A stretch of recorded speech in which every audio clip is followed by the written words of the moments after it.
FCBS. I would like to welcome each and every one of you to this meeting. As we all know, the topic for the day is nonverbal communication and leadership skills. An effective leadership requires both mummy का verbal and nonverbal spheres of communication. A nonverbal communication is a sophisticated language all its own and must be understood to accurately assess context at its fullest. It includes both visual and vocal expression that provide information that may confirm, contradict, or put into question the words someone uses. In these days, we, especially we as a commerce students, leadership skill plays a very major role in our career. There are various forms of nonverbal communication that leads to an effective leadership skills. We'll discuss these in detail in this session. Now, I would like to take this opportunity to welcome the speaker of today's session, Dr. Shadma Parveen, an academic expert, corporate trainer, and mentor in UA. She is an astute academician, administrator, and a soft skill trainer, having more than 13 years of enriched experience in the corporate and educational industry. She oversees the execution of all facts of operations needed for the delivery of academic programs and curriculum, ensuring all academic operation goals are accomplished with the ultimate aim of delivering quality learning experience for students. She has trained students of more than 20 different nationalities. Her area of expertise includes planning, designing, and implementing projects related to skills development among students and corporate professionals. She also takes active role in the lead projects for the establishment of learning and development center with a vision of grooming and developing students towards corporate challenges. She has a doctorate degree in strategic human resource management and is also a gold medalist in MPA. She's also a Dale Carnegie certified trainer and has a sound understanding of traits needed for workplace success and a strong ability to train employees in developing and improving those characteristics and behavior. Once again, on behalf of all, a very hearty welcome to you, ma'am. Now it's time for us to hear from our speaker. I request Dr. Shadma Parveen, ma'am, to please take over this session and lead us. I hope it will be a productive and an informative session, and it will surely help all of us in our lives. Thank you. Over to you, ma'am.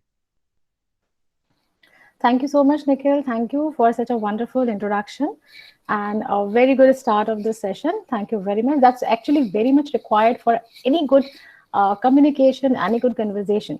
So if you have that energy in the beginning, that energy is going to sustain till end. So that's a very nice start, and very much thank you to Nidhi Tandon ma'am and Nikhil for organizing this, so they can interact and they can share the experiences and knowledge. So as said by Nikhil, that being a commerce student, it's very important, and not only for commerce students, like it is for everyone, especially in this pandemic time, in this time of COVID crisis, when the competition has like increased a lot, the things have really changed. So it's very important now that apart from your knowledge, which you have from your own domain, so what extra and what else do you have? So that's very important to have good leadership skills, because sooner or later you people are going to be in the corporate, either with your own startups, or you will be going and joining some other organizations and playing some or the other role. So at any point of time, you will be either a part of the team or later on you will be handling the team. So leadership is very important. If you are a leader, a team member, then also leadership is important. And if you are becoming a leader, you are becoming a manager, you are becoming a team leader, then it goes without saying that leadership is very important. So coming to the first topic. So basically in today's session, I'll be discussing with you two very important topics. One is non-verbal communication and the other one is leadership. And how, then we will discuss about how these things, how both these topics, they merge together, and you will be able to merge them together and implement them on you, then you will be able to have edge over others. So it actually adds to your competence. So before I start with the session, I just want to clarify some basic rules of online sessions. The first thing is, please keep all your system on mute, all of you. Just try to keep it on mute to reduce the distractions. And also when you are not mute, may I ask Yash Kansal to please mute yourself? Yes. So because when you people are not on mute, so what will be the problem is like I will be like listening to the echoing of my own voice, right? So that is very distracting. And second thing is, if you have any question, please post it on chat box. So I assure you that I will be taking up and I will be addressing each and every question of yours, right? So just keep on posting your questions in the chat box, and I will be taking up all the questions at the end of the session. So before I start, I just want you all to just switch on your camera if it's comfortable for you, just for 2 minutes. All of you, please switch on your cameras. Quickly, quickly. Yes, students, switch on your cameras. Yes, good, wonderful. Me too. Yes, everyone. Very good. It's great to see you. Thank you. Come on, come on. It's just you have to just press the icon, camera icon. Come on, everyone, switch on your cameras.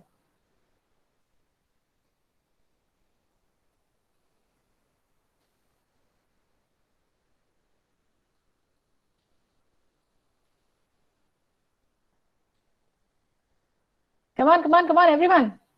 Fast. Great, great, great. Come on, come on.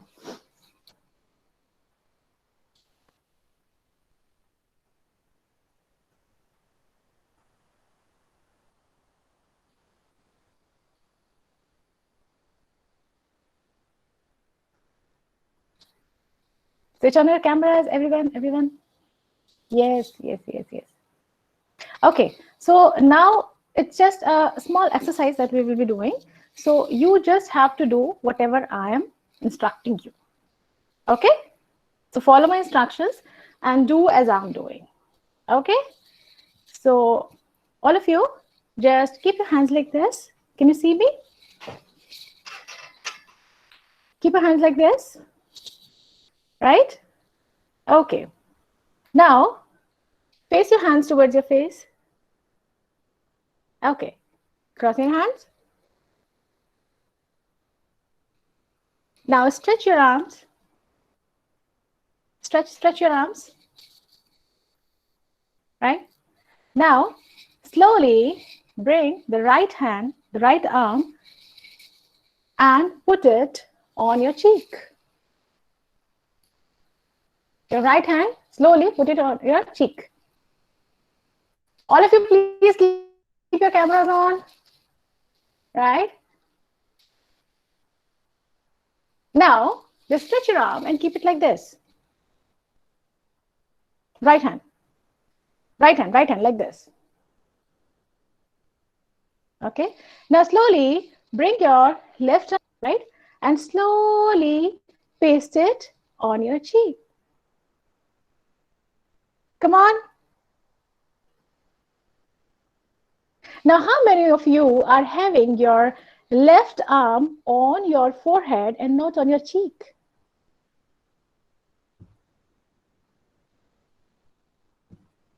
Did you get my point? What is the instruction that I gave to you? The second instruction was not on the cheek. It was, so not on the forehead, but it was on the cheek. So I asked you to slowly your left arm and put it on your cheek. But where did you put? On your forehead. Why? Why did it happen? Is it like you people were not able to listen? I was audible to you, right? Okay. But why did it happen? You know what? This is the power of non-verbal communication and body language. This is actually the power. Although I was saying that I was giving you clear instructions. Move your arm, put it here, do this, face it towards your face, move it, put it on cheek, and put it on your cheek, the left cheek. But what exactly, after initial few seconds, 1 or 2 seconds, what exactly your brain started doing is, your brain was not listening to what I'm saying, and you were just repeating my actions. So this is the reason When I put my arm, my hand on my forehead, instead of saying that put it on your cheek, you all did the same. So this is the power of non-verbal communication actually. Because non-verbal communication actually, it is a very strong mode of communication. And this is why it is important to understand non-verbal communication, because most of the messages that we are communicating, most of the time when we are talking to someone, the loud messages are communicated through our voice, but 80% of the messages, they are communicated by our body language. So it's very important to understand basically why and how we are behaving and what exactly our body language is communicating to others. And this non-verbal communication and body language is something on which we don't have control. So how many times you people have noticed someone shaking their leg while sitting, or someone moving a lot while talking to each other, or there are too much hand movements when someone is talking? Someone is just scratching the forehead or the back of the ear. Someone is just stealing eye contact for some time when you ask a particular question. So these are all the signals. These are all the messages actually that have been communicated. So with this, I just want to start, and I would like to share my window with you.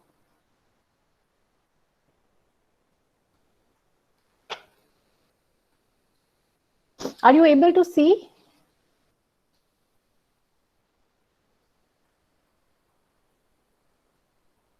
Yes, ma'am.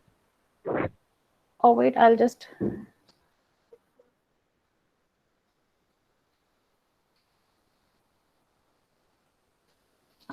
share my screen with you so that.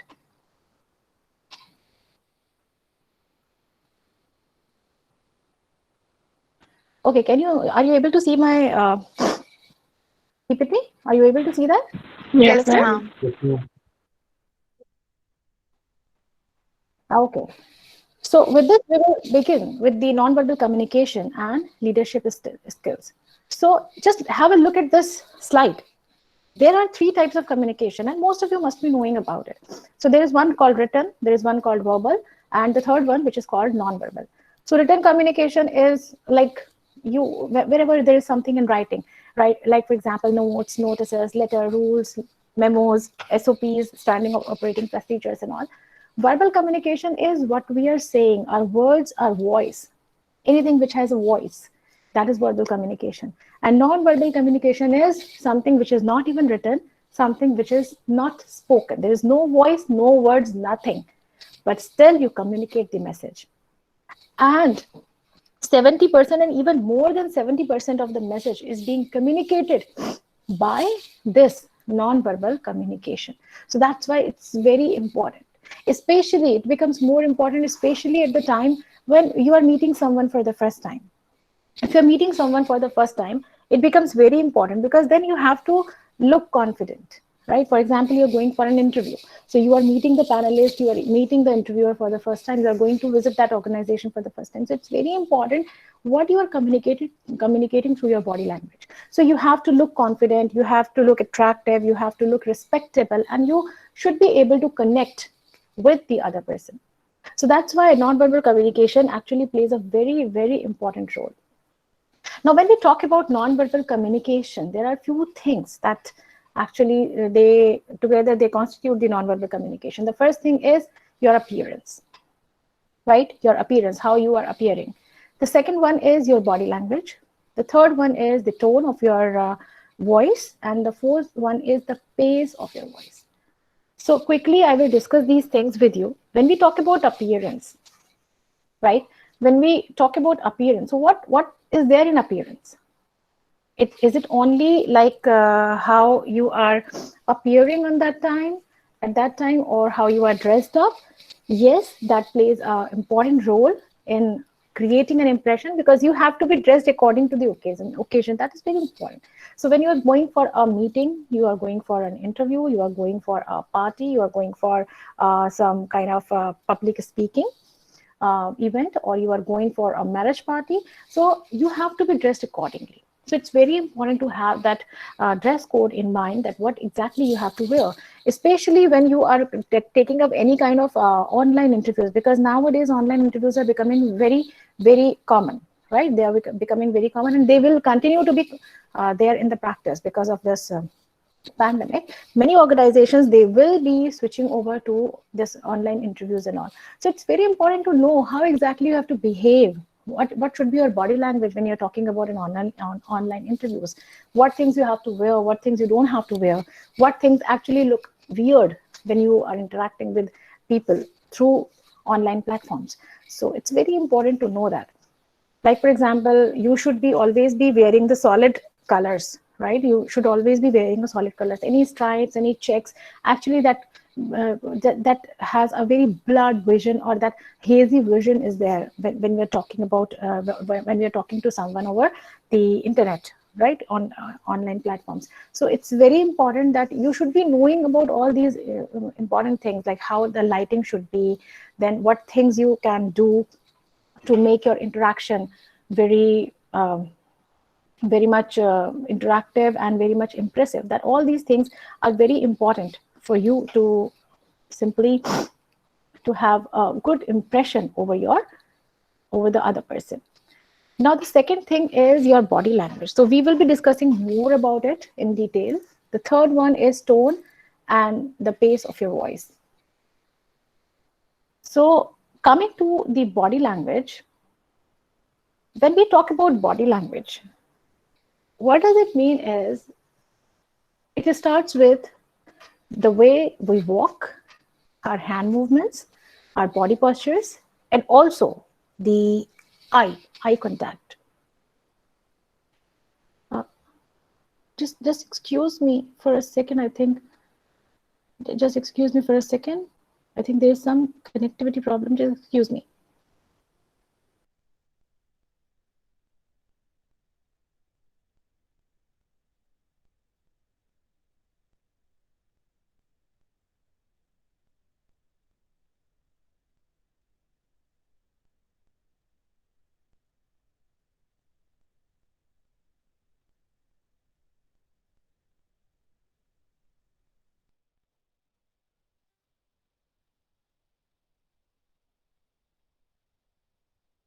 Am I audible now?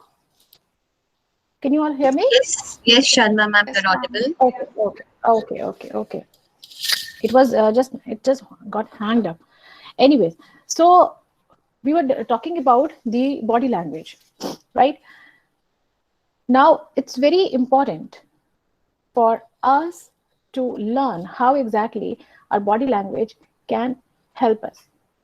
Now, the first thing that we talk about is first impression, because it's very important when we talk about body language, especially it's very important, as I've told you, that creating a impressive first impression is very important, because when our first impression is sorted, then most of the things in that meeting, in that conversation are going to be sorted. Now, when we talk about first impression, few things we have to be careful about. First is, how would you like to sound? How would you like to look? How would you look and sound? And what exactly the image gap is. So before we are interacting with anyone, we have a clear picture in our mind how we would like to sound to the other person. How would we like to sound to the other person? How would we like to look to the other person? What message do we have to communicate to the other person? And then after every meeting, try to find out, was there a proper fit between what you wanted to be and what exactly you did? Was there a proper link? Was there a proper fit or not? So it's very essential for you to find out this image gap.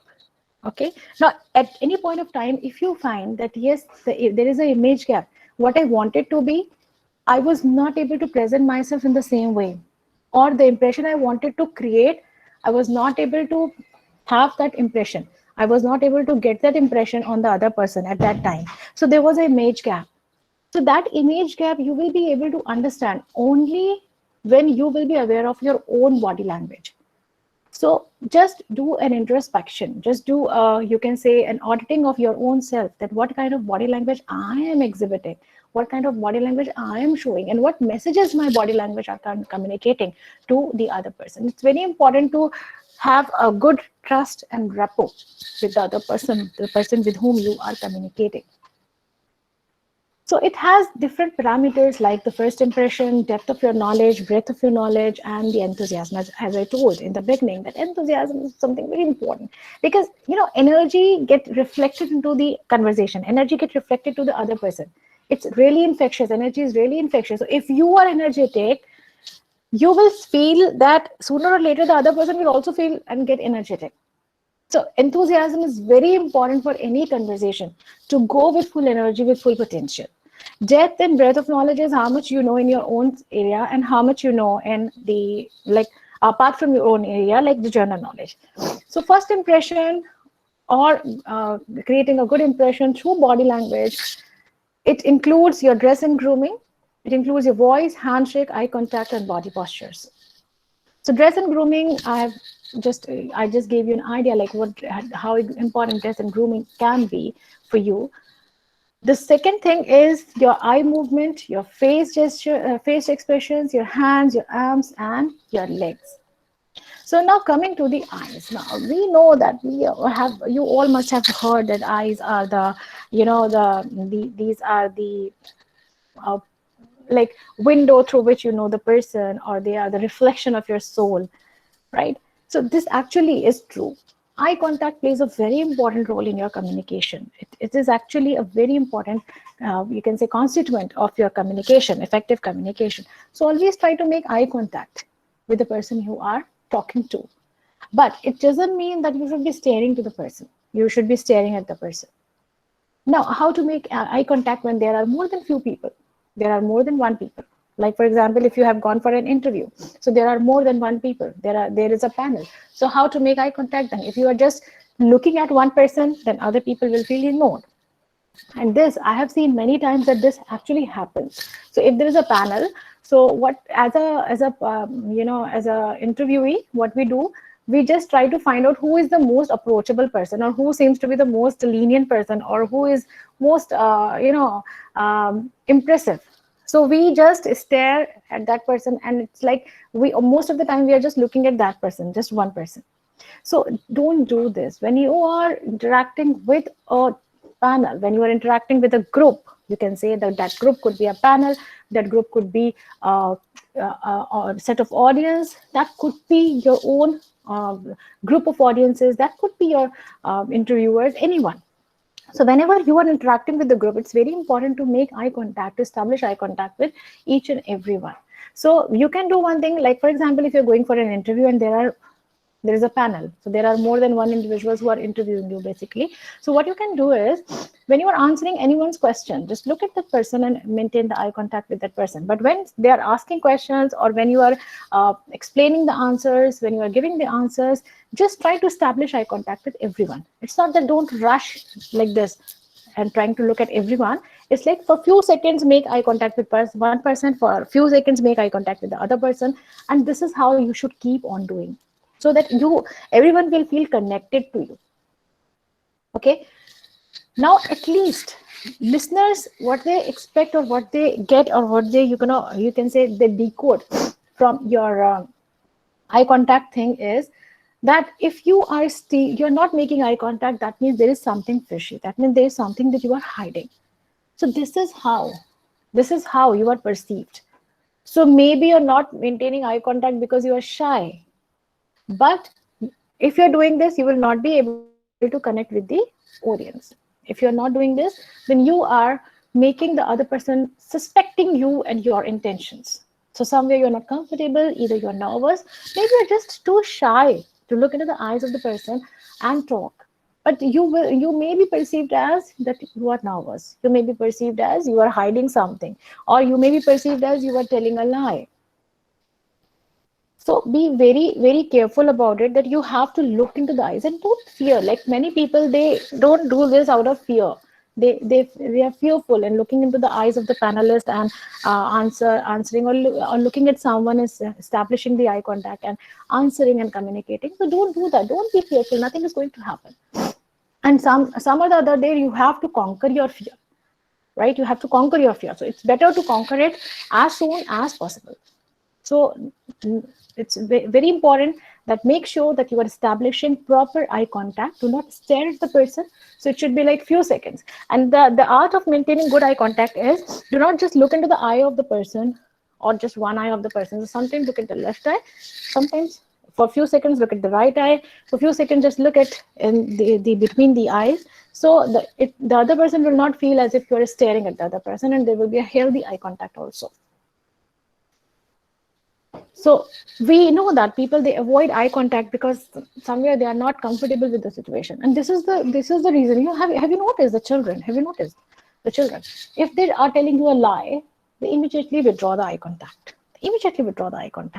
Isn't it?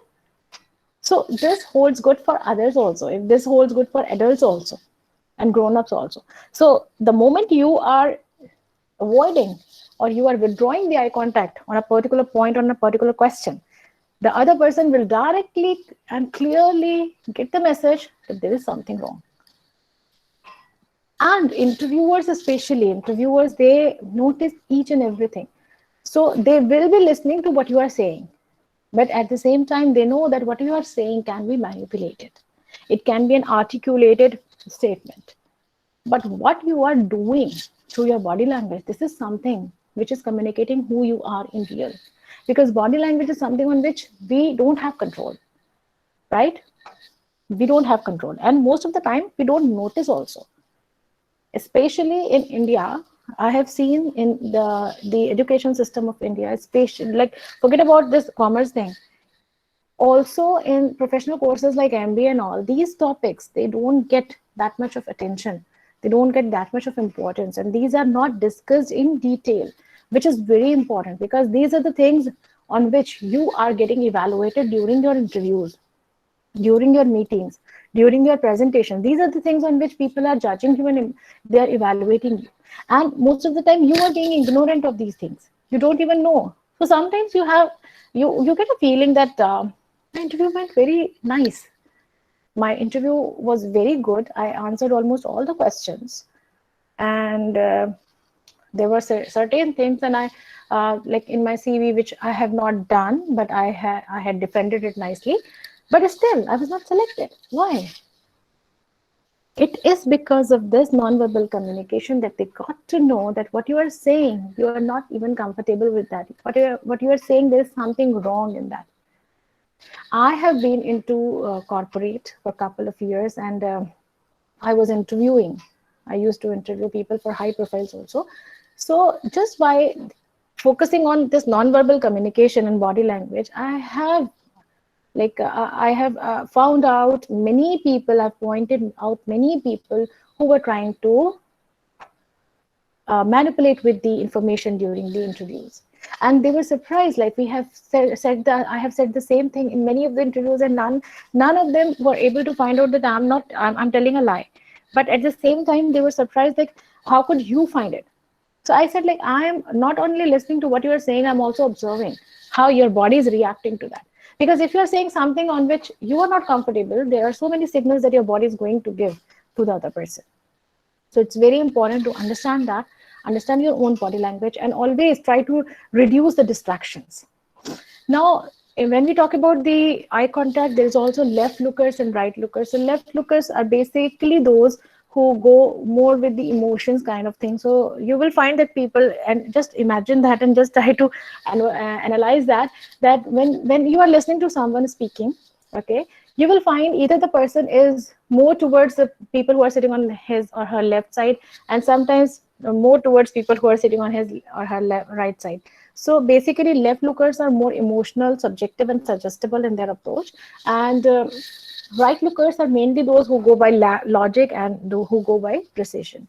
So, but this is again not judgmental. It is just out of many studies that have been conducted. So the input here is not to judge people whether the person is going by logic or going by emotion, but the point is that you should be careful when you are addressing to people, you are addressing to audience. Try to maintain equal eye contacts with people on the left and people on the right.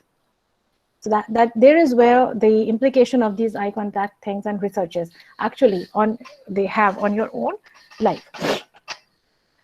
Now, second thing is the face. So we all know that face is the index of your soul, of your personality. So your expressions speaks a lot, and expressions are involuntary. So we don't have control on our expressions.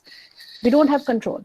So we don't even realize that there is an expression that we are wearing, right? There is an expression that automatically comes on my face, on your face, on our face, when we hear something or we see something. So these expressions, they play a very important role when we are interacting with others.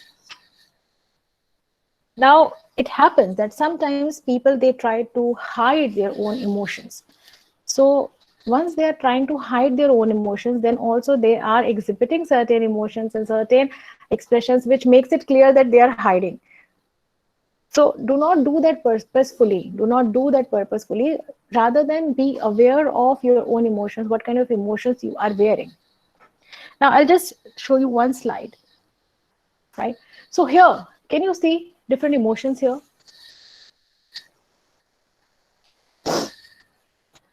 Now, can you see how these expressions are communicating a loud and clear message? How these expressions, every expression has a very clear message that have been communicated, like frowning.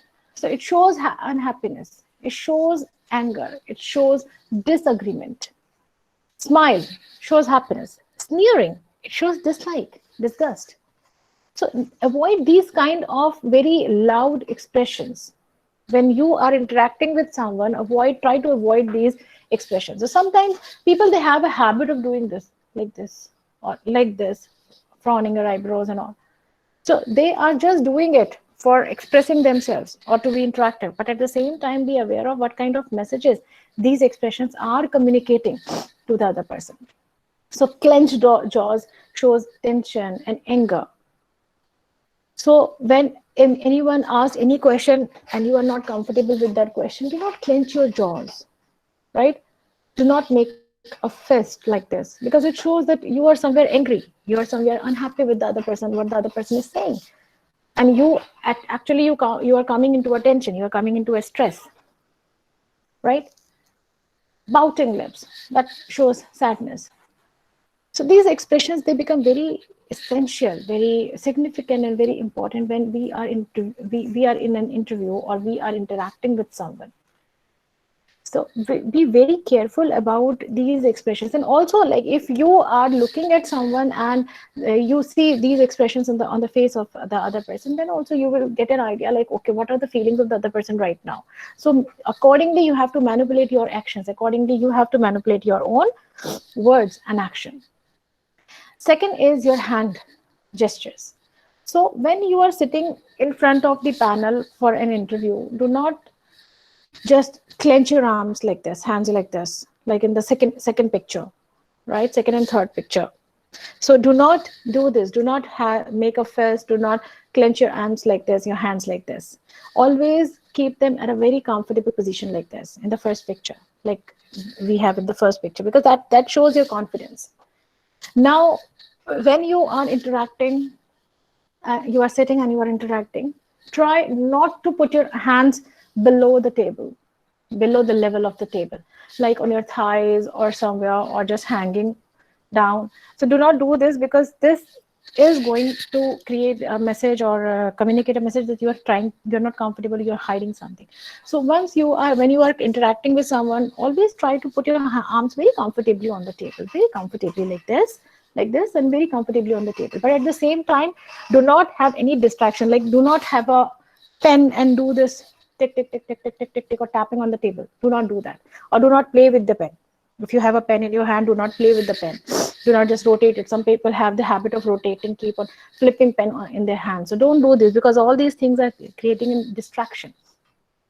Okay? Do not shake your legs. Do not move your hands a lot.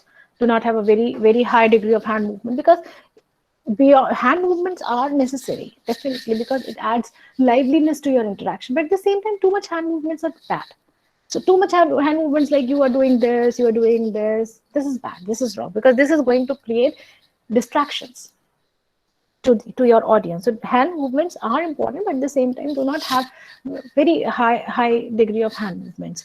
Do not do this that you're placing hand on the table, then you're putting it down, then again you remind, oh, I have to place my hand on the table, then you are placing it on the table back, and after some time again back, it's down. So don't do this. When you are placing your hand on the table, just place it on the table and sit comfortably, right?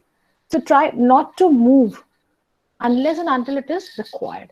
So do not just keep on moving on your chair and just moving back and forth. Do not do this, because these all things are going to create distractions to your audience. Now, second is your hands like folded at the end. Like, for example, we have seen most of the principals, they do that, isn't it? People with authority, they do that. When they walk, they have their hands folded at their back, right? For example, we have seen in the movie, I don't know whether you people have seen that movie or not, Mohabbatein. So in that, when Amitabh Bachchan was walking, he was holding his hand at back. So this actually shows the authority. This actually shows the authority, the sign of authority it is. Now, the second one is the hand movements. So hand movements is also important, because when you ask someone a question that he or she is not comfortable, so you will find that the person is just withdrawing the eye contact, or scratching the ear, or scratching the forehead, or try to scratch the eye. So you ask a question which is uncomfortable, and you will find the person is just scratching the eye as if something has got into his eyes, right? Now, what this thing is, the problem is not with scratching with the eye. The problem is that by doing this, the person is trying to withdraw the eye contact for few seconds, to break the eye contact for a few seconds. So these hand movements also you should avoid. You should avoid when you are talking. These, be careful, like you are not doing these things. This, one more hand movement is like if someone is asking you something, or there is an interview going on, you are comfortably sitting and going back on the chair like this. You're just leaning back on the chair like this, or with your hands like on your head and back of your head. So this also is not a good body posture. When you are interacting with someone, always sit straight, lean a bit forward, because when you are leaning a bit forward, okay, do not just lean towards so much towards the other person. Leaning a bit forward shows that you are interested into the subject, you are interested into the communication, and you are eager, you are curious to understand or to listen what the other person is saying. So just sit straight, a bit lean forward, right? Your legs should be at the level of the chair. They should not be at the back, at the end, so under the chair. So do not fold your toes on your feet behind under the chair, okay? Because that shows that you are eager to go off, you are eager to just move on. Now, have you noticed these kind of movements when there is some lecture going on, and after that lecture you have a break, right? So you are actually looking at, because the lecture has already come to the end, right? And now you're just waiting for the class to be over so that you can quickly go and rush towards the canteen, and your friends are waiting there, okay? So you must find that after some time, when the lecture is towards the end, you just fold your legs behind or under the chair, right? Just somewhere like under the chair. So you are just ready to run. As and when the teacher will say, okay, that is it, and the class is over, you will quickly rush, right? So same kind of thing happens when there is an interview, or there is any interaction going on. So if you are sitting like this, that means you're not comfortable. You're just looking for an opportunity to run from here. So be very comfortable, sit properly, and have your legs straight on the floor, and not just too far away from the chair, and not too much under the chair. So that is the best position to sit. Always sit straight and a bit lean forward, so that you are communicating a message, you are into the conversation. Now, the hand movement. Now, have you ever thought that these two hands can create and then communicate a very important and loud message to the other person? Where exactly you have placed your hand on your face, that actually communicates a message. For example, if you're sitting like this, bored, you are physically there, but mentally you are somewhere else. If you're sitting like this, interested, sitting like this, thinking. Just notice that your body actually do these kind of responses without your intention, without your control. So whenever you are thinking, you will find that you are somewhere sitting like this. So you are listening, you are thinking, or like this, or you are tapping on your chin, right? Or you have your finger somewhere like this. So your index finger is here, up, and rest of your fingers are down, and it's placed somewhere near your cheek or your chin.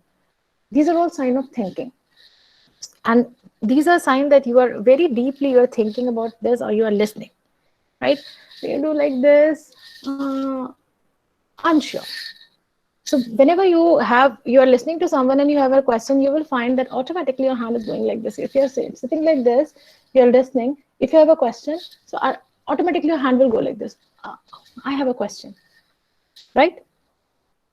So these things, these body postures, these hand movements, they can tell you a lot about other people.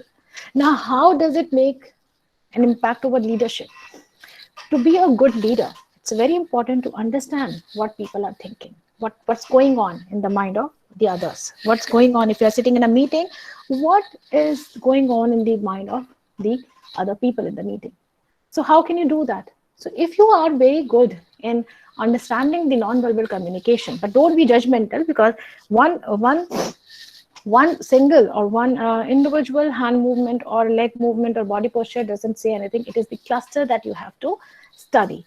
So if a person is nervous, he will be showing not only that he will be scratching the back of his ear or just withdrawing the eye contact, but he will be showing many other signs of nervousness also. So you have to educate yourself, or you have to learn about how different gesture clusters actually they work together, right? So being a good leader, being a good manager, it's very important to understand people. So when you will be able to understand the body language or the non-verbal communication, then you can understand what is going in the mind, what is going in the mind of the other person, what the other person is thinking, not only what he is saying, but what he is thinking, what is going on in his mind.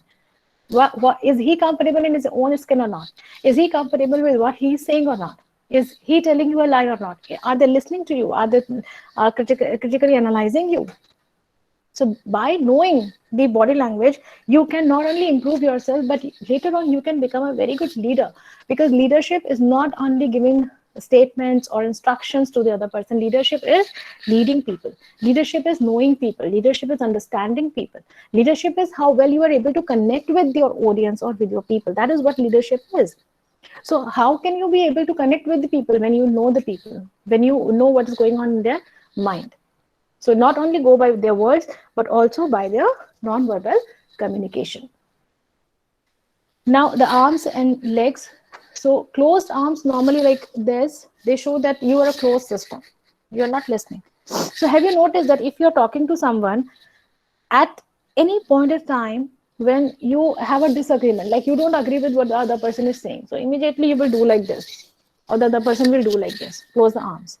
So when someone, during the conversation, if someone is closing his or her arms, that means now the person is not listening to you. Now the person is getting defensive, right? Now the person is not agreeing with what you are saying. So that's very important to understand this, especially when you are dealing with customers, like people we have in sales. So when you are dealing with customers and you find that during the conversation, all of a sudden the person has closed his arms, that means now the person is not listening to you. The person is not agreeing with you. There is a contradiction that has occurred. So it's very important for you to dig deeper. Don't often don't ask the question that why have you closed your arms? Is there something that you didn't like? But don't do this. But with the conversation, you have to find out what went wrong. Is the person still convinced with you? Is the person is with you? Is the person still interested in what you are saying or not? So this is how you can use this. But at the same time, I'm telling you that do not be judgmental. Like if someone has closed the arm, that means the person is not listening. No, there could be too much of cold outside. So you are talking to someone in winters in January with fog all around and the temperature is very low. near to 1 or 2 degrees, and you are standing in open and you are talking to someone and someone has closed the arms. Do not make a judgment that the person is not listening. It's just because of the too much cold. Now, open arms and extended arms are normally the sign that you are open. You are accepting others. You are accepting others and their point of view or what they are saying. So you're open to conversation. But that doesn't mean that you should be doing like this. But it actually plays very important role when you are addressing people. So always ask someone for, when you are asking someone for the answer, you will always say your palm is up. So you will always say, yes, you will, please speak. Yes, may I have an answer from you? What do you think about this topic? So you will find that when you are accepting the ideas of other person, when you are basically inviting the ideas of the other person, or you are open to communication, your palm is always up. And once you are trying to cut the communication, your palm is down. So please be quiet. Sit down. Hold on. So whenever you are trying to interrupt the conversation, your palm is down. Okay. So you will never say, can I have an answer from you? Yes, what do you think? You will never say it like this. So your palm also communicates a message. Okay, your palm also communicates a message. So palm up always show that you are open to conversation. Palm down always show that you are cutting the conversation. You don't want to communicate further. So be careful about this palm and palm down thing, and just avoid crossing your arms whenever you are sitting in interviews or you are sitting in any conversation, you are talking to someone. Avoid this thing which can cause confusion during your communication. So avoid this thing. So don't cross your arms, don't cross your legs too. Crossing legs is also not good. So here we can talk about legs. So cross legs says that you either you disagree, right, or you are not comfortable, or you are nervous. So cross legs have many messages which can confuse the other person. Especially the strong clenched legs shows high degree of nervousness. So don't do this. Do not sit cross legs when you're talking to someone, or you're communicating with someone, or you are in any interview. So do not cross legs. Just keep yourself very comfortable and sit with your legs straight. Not forward, not backward, just at the 90 degree. Ideally, the 90 degree. Your knees should be at 90 degree, right? So that's the best way to sit for any interview, and avoid these kind of situations like cross arms and cross legs. That creates a very ambiguous message, and sometimes that like clearly communicate that the person is not listening, or the person is shy or nervous and not comfortable. So always do not try to compress your body. Whenever you're trying to compress your body, like clenching your palms or crossing your legs, and try to squeeze, right? Try to squeeze your body. So whenever you're trying to do this, it shows that something you're not comfortable with what is around. So never do these things in an interview. Never do these things in an interview. Do not shake your legs. Do not shake your arms. Any kind of unwanted body movement should be avoided. Right? Do not play with your accessories. Like many times, girls, they have a habit to play with their this chain, neck chain, or to play with their earrings. Do not do that. Do not do that. Right? Because these are all distractions. They are distracting, and especially when you're going for some interviews, do not put many accessories. Do not wear many accessories. Do not do this nail art things, right? Because there you will find people are looking at your nails and not listening to you. You have very vibrant nail art done. People are looking at your nails and they are not listening to you. You're playing with your danglers. People are looking at what kind of danglers you're wearing, what kind of earrings you're wearing, and they're not listening to you. So do not try to distract your audience. Do not give chances for your audience to distract. The more they listen to you, the more they understand you. The more they listen to you, the more they are impressed with you. The more they listen to you, the more they will be convinced with you. So avoid any kind of distraction which can break a contact between you and your audience. Whether you are addressing the audience or you are sitting in an interview. So try not to do these things like crossing legs. Even when you are talking to someone, you are standing and talking to someone, do not cross your legs. Just be very comfortable in your approach. Now, one more thing I just want to add before I come to the leadership officially. So that is about handshake, right? When we do handshake, so most of the time we are confused, like how to handshake with a female, how to handshake with a male, how two males have to should handshake, how two females should handshake, how long the handshake should be, what kind of handshake should it be. So handshakes can be of different types. Okay, handshakes can be equal, dominant, and submissive, basically into three categories. So dominant handshake is when you try to put your hand on the other person, like this. Okay, your hand is up and the hand of the other person is down. So your palm facing down, that is a dominant kind of handshake when your palm is facing down. So you must have seen many people when they handshake like this.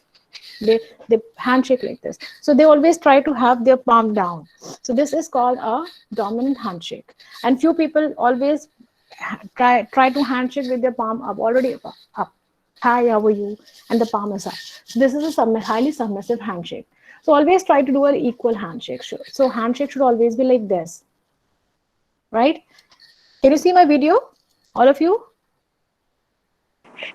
Yes, ma'am. Yes, ma'am. So handshake should always be equal. Okay, it should not be palm down. It should not be palm up. Always try to have a equal handshake. Handshake should not be very firm. Like, do not clench the hand of the other person so that the other person is now thinking, "Oh my God, what was it?" Handshake should be only for 1 or 2 or 3 seconds, maximum for 3 seconds, not more than that. Right? It's not that you just held the arm of the other person, you're talking, and you just keep on shaking, and just leaving, and the other person is not listening at you, but he's wondering like, oh my God, why are you not giving my hand? What's wrong with you? The handshake is over. So handshake should be only for 2 to 3 seconds, not more than that. Okay. It should never be firm. It should never be clenched, right? When you are like a male is shaking hand with a female, so it should be very gentle, just for 1 second, just for 1 or 2 seconds, not more than that, and just leave it. Okay. Now during handshake also you will find that there is a power position. Power position is just today, just do one thing. Just look at how the US presidents, they do a handshake in front of media. Okay, so you will find always the US president is standing on the right side, on his right side. Okay, so the other person is standing on his left side. Now why they do so? Because they take a power position. This is what we call power position. So media is there in front of you. Media is there in front of you. Okay, just imagine I'm standing here and one person is standing on my left here, this side. So whenever I will shake hand, I will always shake hand with right hand. So whenever I'll shake hand and look at the camera or the media, automatically my hand will come into a power position. That is like this. So you can never have a handshake and then you are looking at the media, right? Whenever you have a handshake, two people are having handshake and they are looking at someone in front for the pictures to be clicked, you will find the arms are automatically going like this. So by taking the power position, they always are able to do the powerful handshake, the power handshake or the dominant handshake. So it's very important to note this, that where are you standing when you are doing, because you are communicating a message that you are submissive. Now, what should you do in these situations? So in these situations, I cannot show you here practically because this is how I do in the physical sessions when we have classroom sessions. So here I'm just trying to make you understand. So in this case, what you can do, if you are standing on the left and you can sense, okay, now the person is trying to do a dominant handshake, just move a little bit, one step backward, right? And you will find, you will convert the submissive handshake into an equal handshake. You can easily convert that. So just one step back and you will have a space to move your hand, and then you can find that the submissive handshake, you can be converted into a equal handshake. So just by shaking hand, you can get so many messages from the other person, whether the person is trying to do a dominant handshake with you, the person is trying to do a hard handshake with you, you can say a controlling handshake. So it directly communicates a message what type of person the other person is. So you can quickly devise a strategy how to deal with this person. Just by doing a simple handshake for 1, 2, or 3 seconds, you can get to know so much about that person. What exactly that person is, and what is the state of mind of that person right now. Make sure that whenever you are doing a handshake, your hands are dry. So never do handshake with a sweaty hand, because that is very, very bad. That is very bad, and that actually makes the other person uncomfortable. So be very careful about it. So why this is important for us to understand about these body languages thing, understand this non-verbal communication thing, because when you are at a power position, when you are at a leadership position, when you are at a managerial position, you can be controlling or you can be influencing others by these things. So these body language things, these non-verbal communication, they clearly communicate messages to your subordinates. So tomorrow, when you will be leaders, when you will be handling teams in your organizations, in your own startups, wherever it is, but the thing is that you will be handling teams, you will be handling people. So it's very important to be aware about how your own body language is, and how you are communicating your body language and your messages to your subordinates, to your teams, to your employees. And at the same time, when you are in the initial ladder steps of your career, then you can understand the other person through the body language. You can understand your own leader through body language. Now coming to the leadership thing. So what leadership is, can you just have a quickly just do one thing. Think about, I'm just giving you 3 seconds for this, okay? Think about any one person who is, according to you, is a great leader, okay? A very good leader. Not in the past, but try to find out someone in your life right now, or around you, or present in the world right now, okay? Anyone whom you consider a very good leader, just try to find out that person. Do not write the name, just write one word for that person. Just write one word. Write one word for that person. Describe that person in one word. I'm waiting for your responses. Come on. Anyone whom you consider a good leader?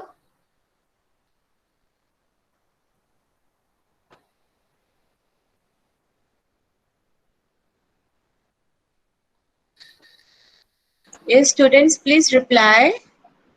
Please, Be quickly. participative. Be participative. Think about any one leader. That could be anyone. That could be your father, your friend, your teacher, your I'm professor, acting, so anyone. they're writing on the chat box. Yes, You just can speak up also. You can speak up also. You can unmute yourself and you can say also. Manisha, Deepika. Manisha, active listener, very good. Pragati Chopra, influencer, right? Come on, come on. You just have to write one word. Come on, guys. Don't be so lazy. Come on. Ma'am brings everyone together. Bring everyone together. Okay.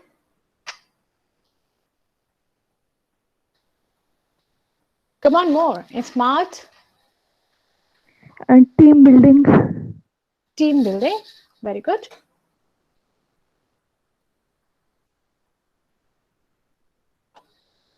Ability to teach and mentor. Ability to teach. And mentor. Understandable. Okay, mentoring. Great, and a powerful personality. So what is so great, Nisha Dalal? What is so great about the personality? Why do you think that he or she has a powerful personality? Write down one word for that. What is that thing which influences you the most? Unity, consider everyone as one. Inspiration. Attitude towards people. What kind of attitude, Pragati, you're talking about? What is the attitude? So attitude could be that he doesn't understand, he doesn't consider anyone worthy. Isn't it? So attitude is a very broad term. Passion, unity, motivator. Very good, very good. Come on, come on. You can write at least one word. Getting everyone's voice together. Very nice. So now, have you seen that everyone has given a different word, a different quality for their favorite leader, right?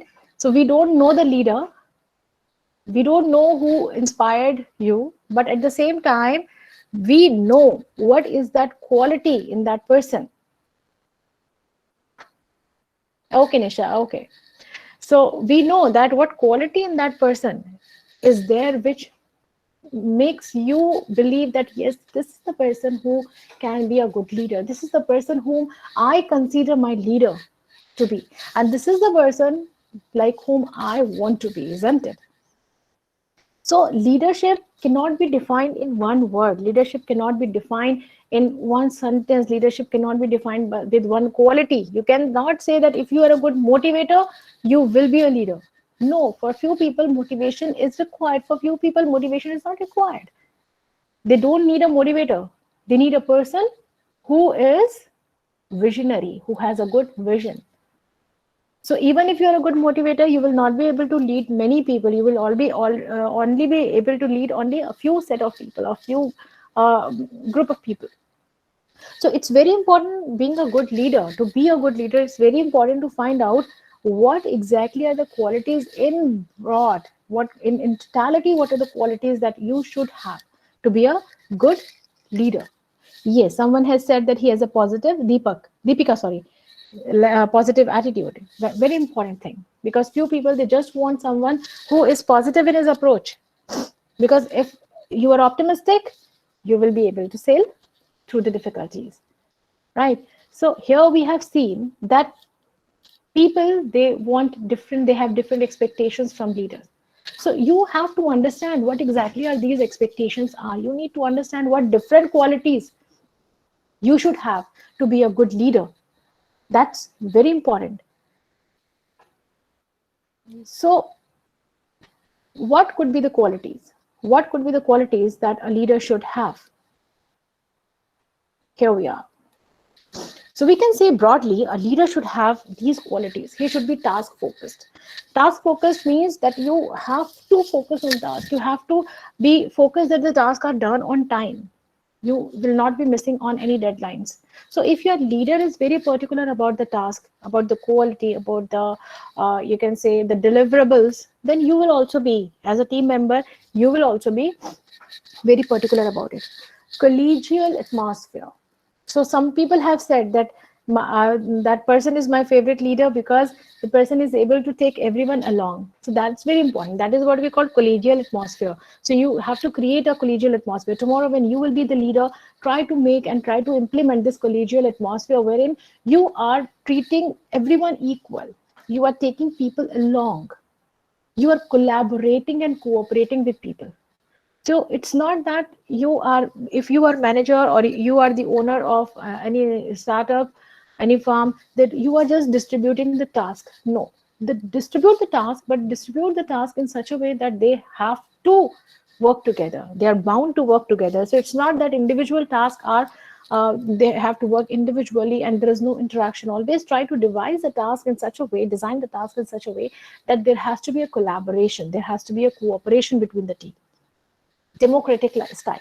So leadership, basically, when we talk about the basic categories of leadership, it can be transactional and transformational, the two basic styles. You must have heard about these terms.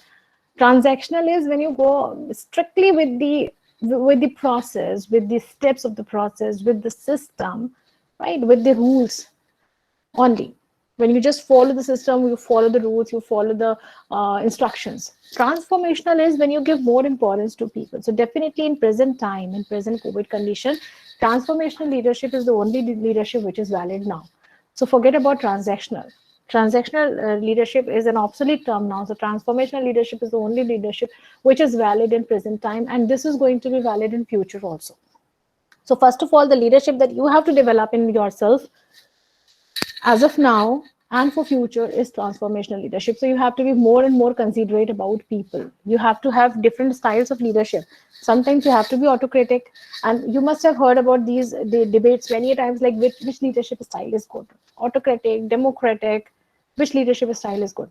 So my answer to this is that there is no one leadership style that is equally valid for each and everyone. For example, if you are a manager and you have a team of 10 people, so you cannot have the same leadership style to all 10 of them. So with some you have to be strict, with some you have to be lenient. So that depends upon what kind of people you have. So what kind of leader you are, that completely depends upon what kind of people you have, what kind of team you have. So is it a characteristic approach that works? So sometimes it is a carrot approach, like you are giving rewards. Few people will do the work because you are giving reward to that. Few people will do that because if they will not do, they will get a punishment. So it is carrot and stick approach, which approach you have to adopt. So that's what makes you a good leader, because you should have versatility in your leadership style. You should have versatility in your leadership qualities. You should be able to unify diverse minds. So that's important to understand that each and every one in your team is a different individual with a different belief system, with a different mindset, with a different approach, with a different risk-taking capacity, with a different confidence level, with a different IQ level, with a different EQ level. So it's very important for you to understand that every individual is a different individual. And one strategy, one approach is not going to work with many. So you have to do a one-to-one approach with your people if you want to be a good leader, right? You should have compassion, patience to listen, because effective communication starts with listening. So if you want people to listen to you, first you have to listen to people. So it's not that I'm the leader, I'm the manager, so whatever I say, people will do that. Do not do this. If you're doing this, you are becoming a dictator, not a communicator. So if you want to be a good communicator, you first have to listen what others have to say. Even if you think that the other person is not giving any valuable inputs, just listen. Because, when you listen to someone, people feel valued, right? Like you feel valued when you listen to someone, when someone listens to you. That doesn't matter whether your input is valuable or not, or whether you have given a very good solution or not. That is a part. Just because you have been listened, you have been heard, you feel valued. The same holds good for your team members, for your friends, for other people also whom you want to influence. So you can influence people when you listen to them, when you give value to them. Interpersonal relations are important because this is interpersonal is the relationship we share with one-on-one, with individual. So do not judge people, do not create impressions about people because that person has done anything bad. So maybe two people who are enemy of each other, who just do not like each other at all, both of them can be a good friend of yours, right? Because you are not sharing this relationship with them because of the relationship they share with each other. Your relationship should always be one-to-one. So do not judge anyone because the person has done anything good or bad to the other person. Just judge the person and maintain the relationship with what he or she has done to you or with you. That is a key point to be very successful and share very good relations at your workplace. At least this is something I have been following in my life so far, and I tell you that so far I never had any clashes, any you can say any fights or any confrontations at my workplace. So this is in my team also. So this is how I practice it, that I always maintain a one-to-one relationship with the person. I'm not bothered about what that person is doing to the other person, right? I'm not bothered about it. But if it is within the team, definitely I have to regulate it. But that is not going to spoil my relations with the person. You have to maintain one-to-one relation. But at the same time, if you think that, yes, the person is doing some bad to the other person, you can regulate it. But do not try to judge and control it beyond a limit, especially if it's not related to the professional life. If it's not related to work, do not try to do that. If whatever they are doing in their personal life, that those are their personal choices. Value accountability. Very important. Being a good leader, you should value accountability. I'm sure that most of you know about accountability, what it is. Accountability is when you are responsible for your own actions. So, for example, there's a manager, and the manager has terminated an employee. So he has the power and authority to do that. But at the same time, he will be accountable. He will also be accountable, like why he did that. He will be accountable why he did that. So you answer, accountability is simple words, it is answerability. So you have to be answerable.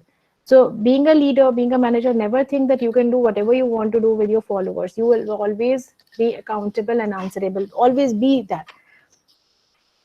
Give importance to others and their perspectives. Now, transformational leadership has basically 4 I's. So it's mostly related to the positive attitude, commitment, and performer. And there are 4 I's that you want to focus on or you have to build if you want to be a good transformational leader. The first I is idealize the influence. Idealize and influence. Your conduct, your behavior should be that other people admire you, right? Set examples, lead by examples. Do not ask others to do what you are not doing. So if you want your team members to be very much committed toward the work, so first of all, you have to show and depict that commitment. If you want people to come on time, you have to be on time. So idealize that. Just behave like an ideal person. Just behave like a role model. Just earn to be their role model. Then only they will admire you, they will respect you. And then if your people will admire you, they are inspired by you, they respect you, then they will be accepting you as a leader. So acceptance is very important. You cannot claim, I cannot claim that I'm a very good leader. I cannot claim that. I will become a good leader when others will say that yes, Shadma is a good leader. I look forward to be like her, or I want to be like her. These are the qualities I like in her, right? So leadership doesn't means claiming it. It can come only when other people are accepting you. So for that, you have to lead by example. You have to set examples for others. Second is inspirational and motivational. You have to inspire to work. You have to give challenges to your people, but at the same time, you have to be optimistic. So you have to have clarity first, right? You should be able to inspire yourself. First, inspire yourself. First, try to be able to lead yourself. When you are able to lead yourself, then only you can lead people who are moving behind or who are following you. If you will be lost, you will never be able to lead them to the destination. So first of all, you have to have a clear vision about what you want out of your life, where you want to go, what is your goal, where you want to see yourself in future. So these questions may sound very vague to you right now, but that's very important. Have goals. Do not have goals like I want to be the successful person, I want to be a good leader, I want to be a billionaire or a millionaire, I want to earn this thing, I want to get a good purchase a good property or a good car. These are not goals. Goals are where you want to see yourself in future, and at the same time they should be measurable. So I'm not sure whether you people have heard about the SMART goals, setting SMART goals for yourself. Being a good leader, to be a good leader, it's very important that you should have a SMART goals. Now, what SMART goals are? SMART, S stands for specific. The goals should be specific. So I want a job in my field at this position by end of this year. Okay, so this is a specific goal. I want to enter into this industry A, at profile B by December 31st. So this is a specific goal. Okay, you're not dreaming about becoming the CEO of that of some big brand, or becoming a director of a very big brand, or a very successful startup. You are just aiming to take one step, the next step. Okay, that's your goal. So specific, it should be specific, and stands for measurable, so you can measure it. Okay, you should not be I want to be the best. Best cannot be measured. So I want 30% increment in my salary by 1 year, by next year. So it's a measurable. After 1 year, you can measure whether your salary has increased by 30% or not. Okay, so it should be specific, it should be measurable. A stands for achievable or attainable. So it should be realistic. Okay, it should be measurable, it should be attainable. It should be attainable, achievable. R stands for realistic, achievable and realistic. So you are currently scoring 70%, and you are saying that in next exam I will score 99%. Is it achievable? Is it attainable, keeping in mind all the constraints? No, it's not. Unless and until you do miraculously significant efforts. So your goal should always be attainable. So I am a fresher now, and within 2 years, I want to become the vice president. Not achievable. If you're doing that, you are just fooling yourself. You are just aiming at something which is unachievable, which is impossible, next to impossible, right?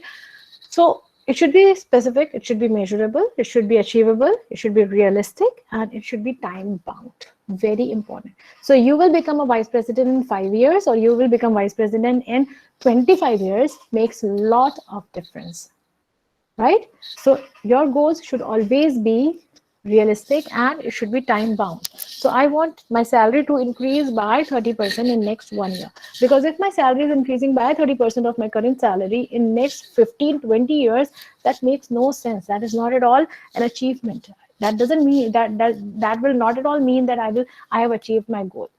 So it's very important to have smart goals. Being a good leader, it's very important you have your specific smart goals in your mind. You should be clear about it. And when you are moving towards your goal, you will be able to lead others towards their goals as well. So people accept that person as a leader whom they can see and they can be confident, yes, this person is going to achieve, this person is going somewhere. So if you are associated, if I'll be associated with this person, I will also be able to achieve my goal. So that clarity you should be having. If you want a good leader, that clarity in mind you should be having, that where exactly are you heading towards, then only you can lead people. Next is intellectual stimulation, that you should be able to encourage innovative and new ideas. So being a good leader, that's a quality of a good leader, that never think that a good idea or the best idea can only be a brainchild, my brainchild. Do not assume that only my mind is capable of generating a good idea or a novel idea. Always be open for the ideas or the initiatives, and good ideas and initiatives can come from any direction, can come from any employee sitting across the hierarchy at any level. So an idea generation can be at any level, and you cannot judge the quality, or you can say the importance of the idea or the quality of the idea, the significance of the idea, just by looking at who is giving that idea. So never be biased about it, never have your own mental blocks about it, being a good leader. So idea can come from anywhere, so be open to that. Be open to accept that your juniors, even the person with least experience in your team can come up with the best idea, because idea has nothing to do with the studies. Definitely it gives input towards the ideas, but idea generation can come from any person. So be very clear about it, and always welcome new ideas. Do not criticize any idea. Let your people experiment. Let your people experiment new ideas. Take the ownership. Tomorrow when you will become leaders, always take ownership of your team. But if your person, your people, your team members are experimenting something, and if they succeed, they give them the credit. If they fail, take the ownership. Take the ownership, support them, make it a learning lesson for them, and try to not to have so many implications or penalties or punishment on that person. So like this, you will be able to earn the respect from others. Leadership is very typical thing. People can be sitting at very high positions, but they will never be considered as good leader, because they are just practicing their authority. At times it happens that you are just listening to someone because he is your boss. The moment he is not your boss, you have no respect, nothing for that person. So what is the purpose of getting this type of leadership, getting into this type of leadership? So leadership is even when you are not at your position, even if you're not at your designation in your current position, then also people respect you. Then also people follow you. Then also people look at you, look upon you for some inspiration. That is what leadership is. It's very important to give the fourth I, that is the individualized consideration. Treat everyone equal, no biases. Don't think that a person who is having 15 years of experience will definitely be superior in his ideas, in his approach, in everything, in taking risk and calculating risk, and a person who is having 2 years of experience will always be be lesser than the person. No, it cannot be said. It cannot be like this. A person who is 15 who has 15 years of experience is not that confident that a person with 2 years of experience, and he is very dynamic in his approach. He's very dynamic in his approach, in his ideas, very vibrant in his ideas, very confident, very calculative, very analytical in his approach. So in this case, a person with less experience will definitely be better than a person with more experience. So never being a leader, if you want to be a good leader, never have these mental blocks that ideas could come only from these people, these set of people who can only perform. A person with less experience, with less expertise, a person who doesn't have many certifications cannot be a good candidate. Do not do that. Being a good leader, do not do that, because leadership quality is when you have to win people. That is the art. That is the key for a good leader. You have to win others.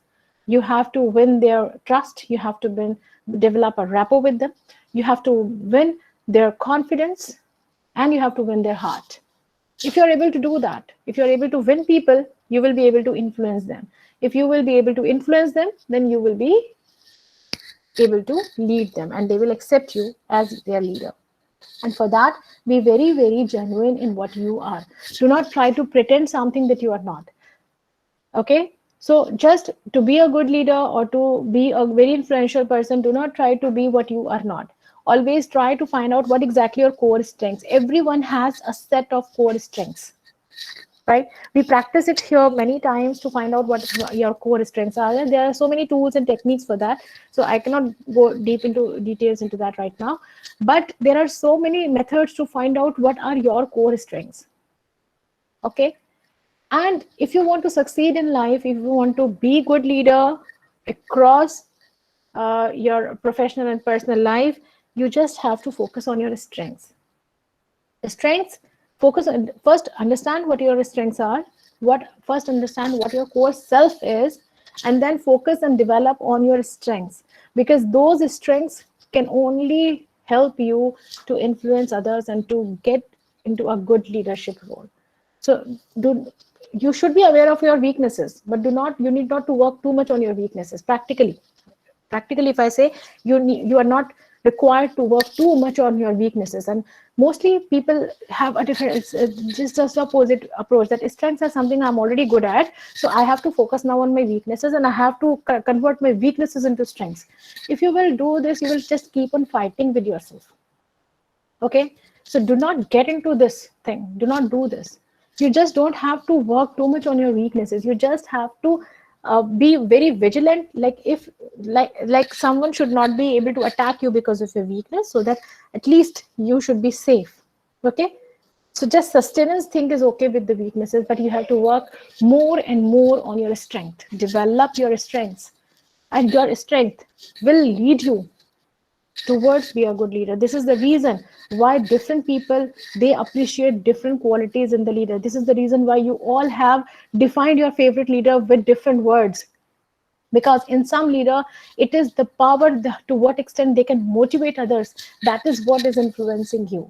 And also it is directly related to the need of other people. Like, for example, if I am here, right, I have certain expectations from my leader. I don't want my leader to be a very motivating one. I want my leader with a very logical approach. I want my leader to be with a very logical yet humanitarian approach. So this is my expectation. So if someone is very motivating, that person will not influence me, isn't it? Because I'm not looking at a person who can motivate you. I don't need motivation. I'm self-motivated. I don't need anyone to motivate me. So even if you are a good motivator, you will not, I don't consider you as my leader, because I have a different set of expectation from my leader. So it's very important, students, it's very important to understand what is the expectation of others. What is the expectation of others around us? What others need from us? It is like need and supply.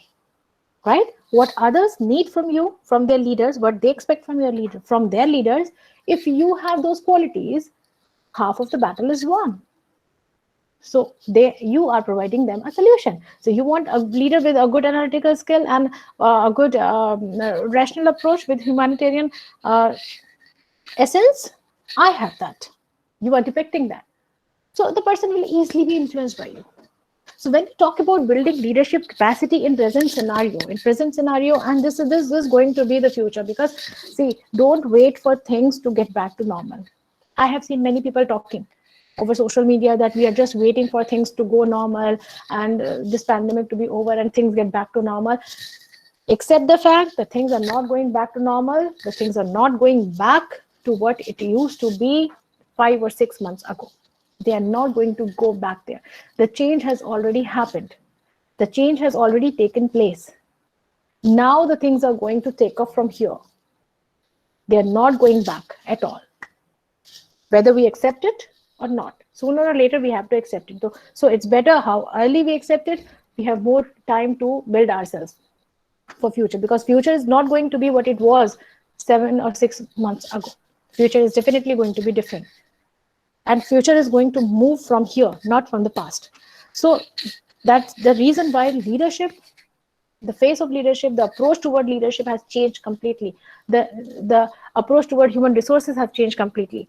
So here today and in future, you have to be, if you want to build up your leadership capacity, you don't have to learn about leadership styles. You don't have to learn about leadership theories now. You have to learn about these different and new concepts like emotional intelligence.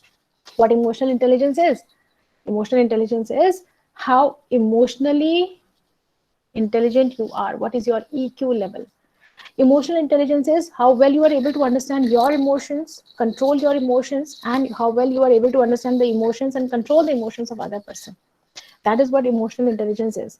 It starts with self-management, self-regulation, self-understanding, and understanding of the other person. So it is a complete shift from a reaction to a response approach. So do not look at the action. If someone has done anything bad, if someone has made a mistake, if someone has said any bad words to you, what exactly we do? We immediately reply. We immediately react. Okay? So it's like someone has slapped you, you slap back. Right? So every action has an equal and opposite reaction. Laws of motion.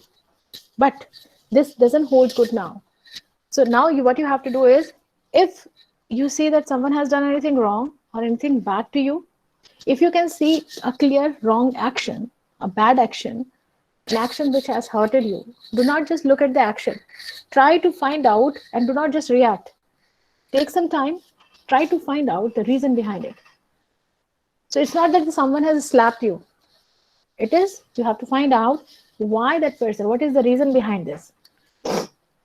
And the reaction that you give after understanding the reason behind it, that is what we call a response. So to be a good leader, first of all, you have to move from reaction to response. So do not react, try to analyze, go one step back, try to find out what is the reason behind this action, and try to find out the reason, try to resolve the reason. And respond not to the action, respond to the reason. So that is what is important to be a good leader. Do not lose your temper. Do not have a very quick reactions to everything, every action. Try to find out the reason behind it and try to solve the cause and try to give a response instead of a reaction.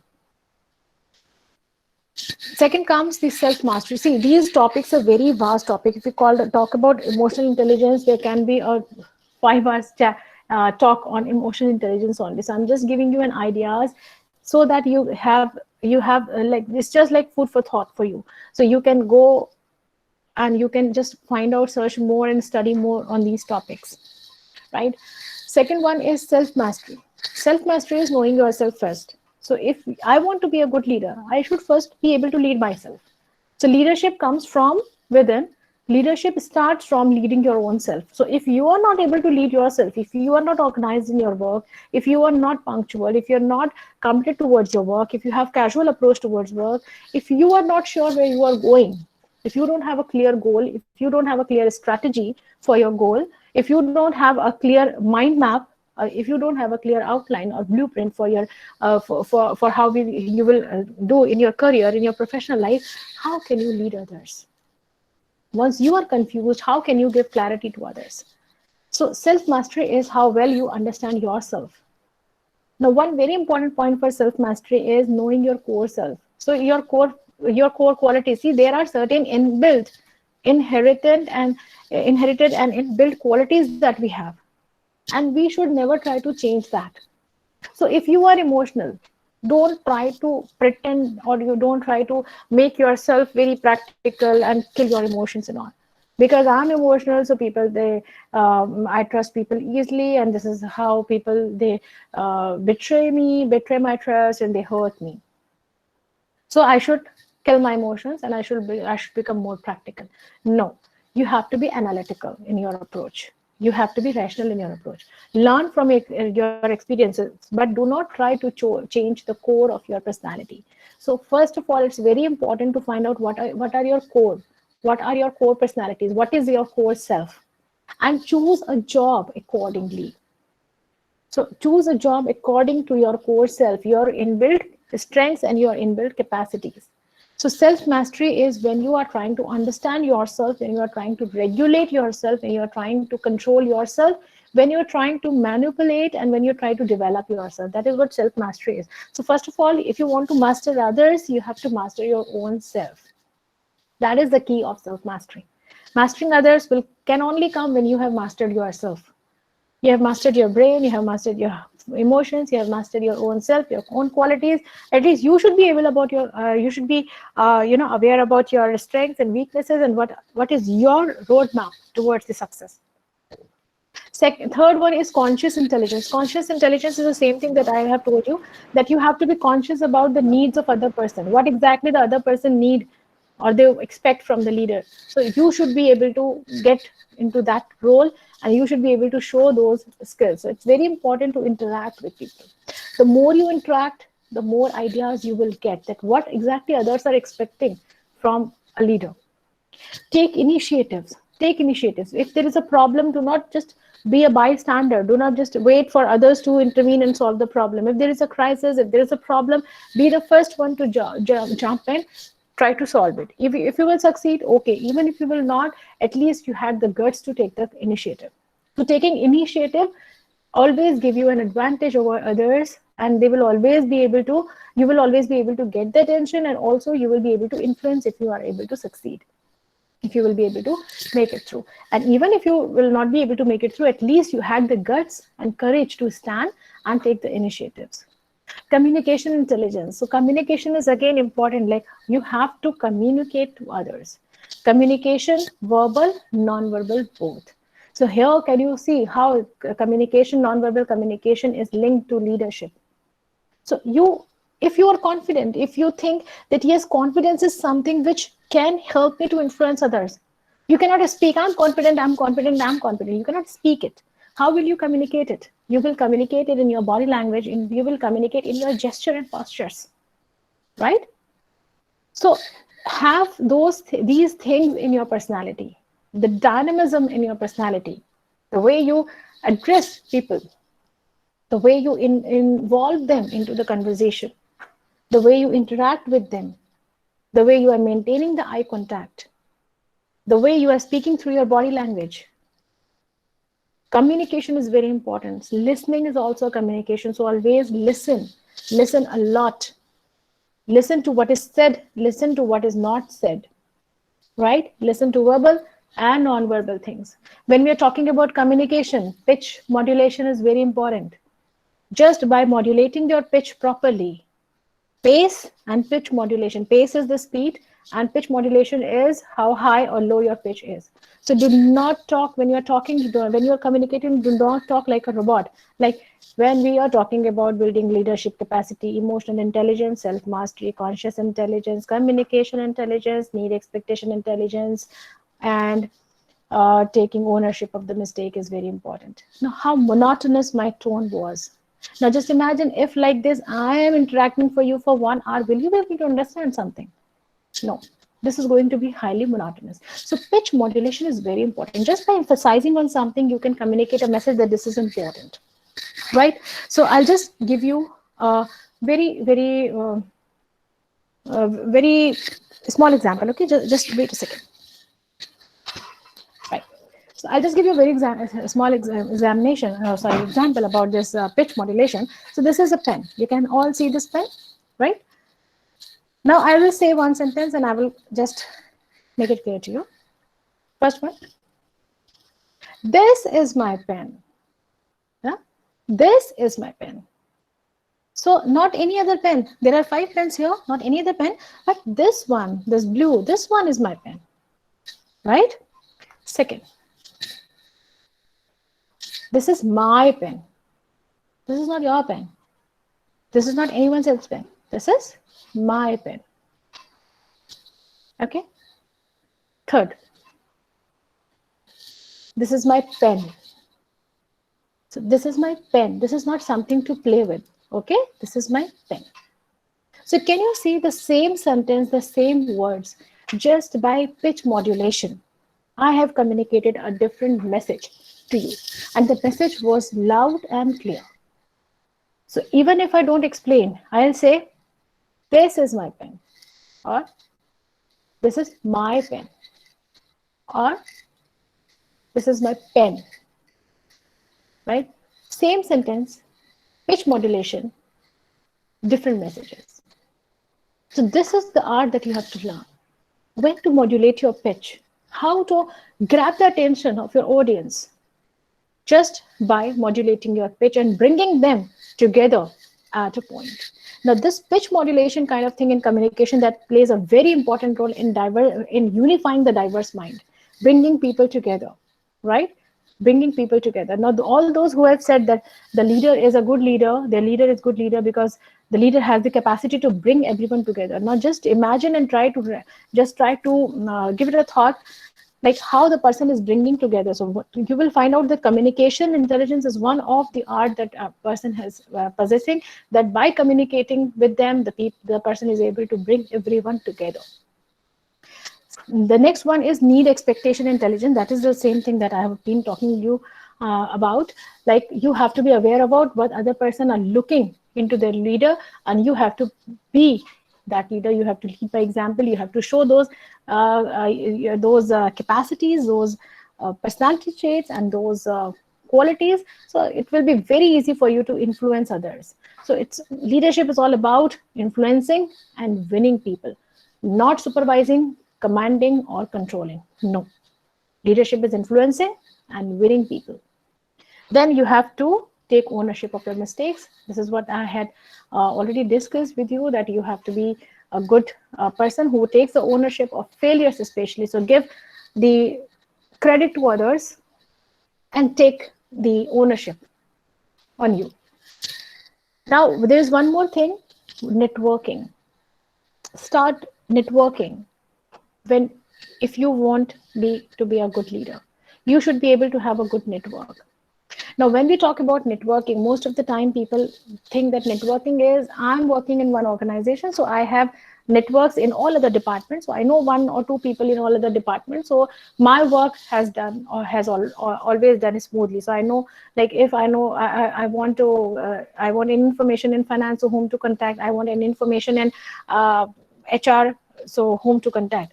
So networking is like having a good network within your organization. And 80% of the people, trust me, 80% of the people, they stop at this level of networking only. They are more than happy to have good networks within their organization or within their college or within their team or within their class, whatever, right? Immediate environment.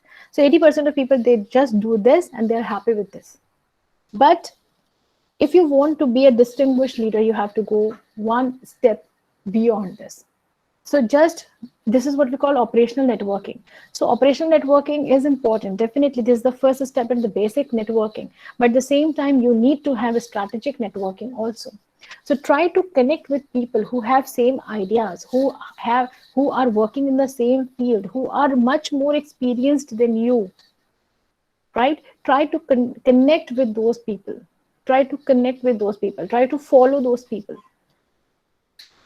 Today, you will not get anything from those people. Maybe today you will not be able to connect and talk to those people. But at least whatever they are doing in their life, whatever experience they have to share with you, you can learn so many things from that person. So always try to have strategic networking. Try to be associated with people who can help you in long run, not only in your immediate job, but in long run. The like-minded people who discuss the same ideas, who discuss the same points, and who are working in the same areas and same fields. Maybe in your country, in your city, maybe in some other country.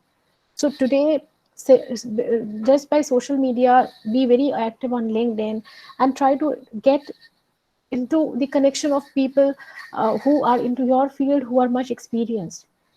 If you will be able to connect to these people, you can learn a lot from their journey. At least you can avoid those mistakes which they have done. If they're sharing their experiences, you can avoid those mistakes which they have done, or you can learn from their mistakes, you can learn from their achievements. So one approach is that I will make a mistake and I'll learn out of it, right? So there is a staircase, and I will not learn unless and until I will fall down from the stair. That we can fall from the stairs also, right? I will learn only when I will fall down from the stairs. No, I can also learn if I see someone else is walking and running on the stair and falling down from the stair. So you can learn from the achievements and failures, mistakes of the other people also, and try not to do that in your real life, in your own life. So learning can be from any source, from any medium. So a good networking, a good strategic networking actually adds so much to your learning that you will be able to develop your personality in a very positive fashion. So networking is very important. Do not just limit yourself into operational networking or basic networking. Try to network yourself with very influential and good people in your area. Then only you can open the parachutes of your brain could be open. And the last one is the positive leadership. Positive leadership is no matter what happens, you should be positive about the situation. So positive leaders right now are those who are doing good even in this COVID crisis. Even in this COVID crisis, you can see there are certain industries that are badly hit, but still there are certain industries who are hit by this COVID conditions and pandemic, but still they are able to survive. They are able to revive to their economy conditions in a better way, in a faster way than other competitors. So how they are doing it? Because they have positive leaders. They are seeing positiveness. They are seeing positive outputs even in the crisis. So first of all, being a leader, you should be able to have a confidence in you that yes, no matter whatever how hard the conditions are, I will be able to sail through these adversities. I will be able to sail through these negativities. So have the positive attitude in you. When you have that positive attitude in yourself, you will be able to motivate many others also to sail with you, right? So that positivity is very important. If you are losing confidence, you will never be accepted as a leader by others. So if you are not sure whether you will be able to cross a river or not, how can you just imagine and expect others to follow what you are doing? So first of all, you should be able to be confident about, yes, we will be able to make through it. That's a different thing, whether you will be able to succeed or not, but at least you should be having that positive leadership. And 99% time when you have a positive leadership, positive things begin to happen. Positive things come your ways, and positive approaches, they actually work. So first of all, have that positivity in your leadership, in your personality. Do not doubt yourself. Do not doubt yourself. Have faith in yourself, have faith on your strengths. And this is the reason why I told you that build upon your strengths. Your strengths are those who are making you successful, not converting your weaknesses into your strength, because you have to put lots and lots of efforts. So always try to focus on your strength and develop on your strengths more and more. Just sustain your weaknesses so that it's not a gateway through which others can harm you, right? But focus more on your strengths and just find out what you are really, really, really good at. Just do that. Whether it's a startup, a job, anything, do whatever you are good at, because you can excel into that only, the things that you are good at. Otherwise, there will be like a continuous fight between you and yourself. So there will be a fight within yourself, within yourself. So if you are just fighting with your own self, how will you move forward? Right? And if you will not be able to move forward, how will you lead others? So these are the things. Value people, Value people from today only. Like, don't wait for things to happen. When like I will start working on my leadership capacity once I will become a leader. No. If you want good leadership capacity in you, you have to start working on that leadership from today. If you are a good leader in your family, right? If you have a say in your family, if people value your inputs in your family, just because, not because you are a member of that family, but you are good in your approach, you are good in the inputs you're giving, you are good in the logics that you are putting behind giving your inputs and suggestions. If you have that, you are a good leader. If you are able to lead if your friends trust you, if you are able to lead your friends, not by controlling, but by influencing and winning. So these are the two keywords: influencing and winning. Do not by dictating and controlling.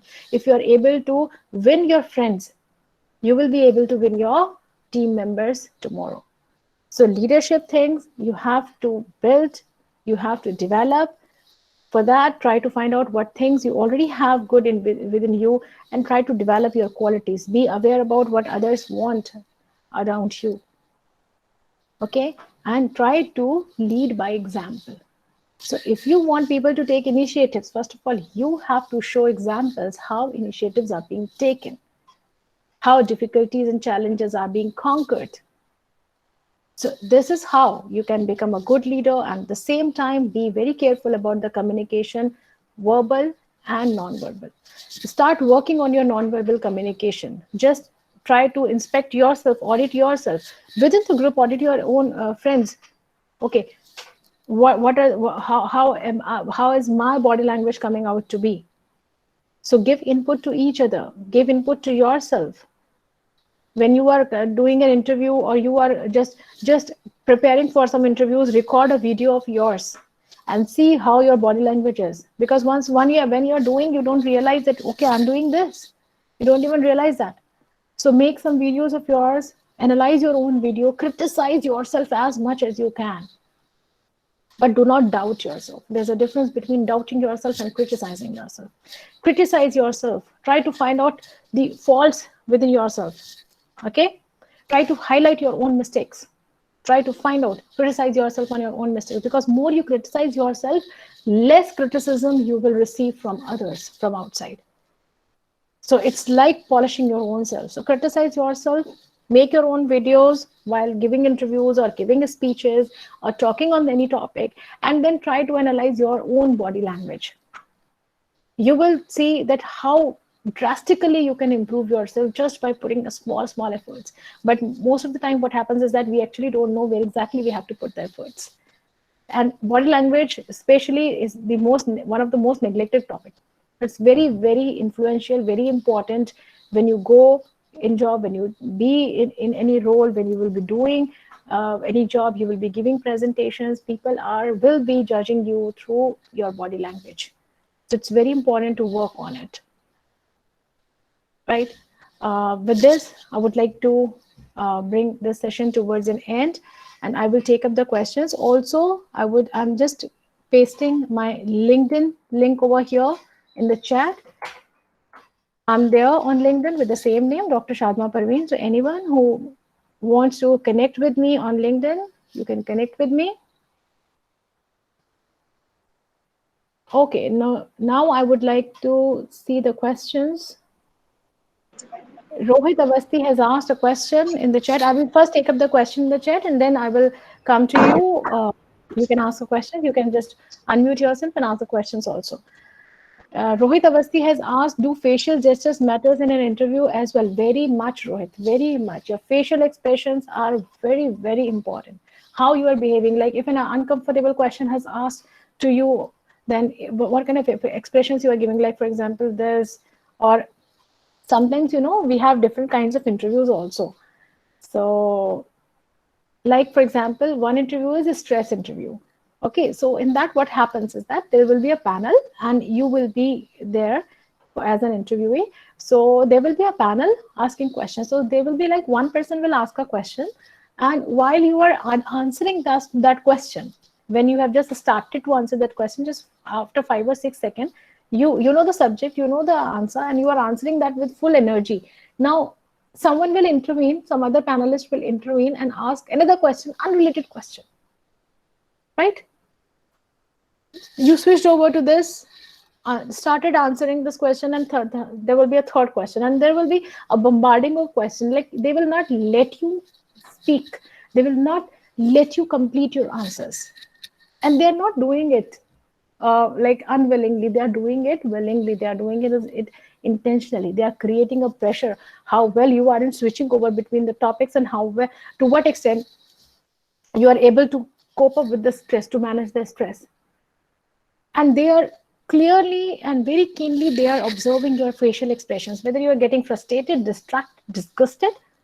So if you're giving such expressions, they will find very easily that you are not able to cope up with this stress, you are not able to meet this stress.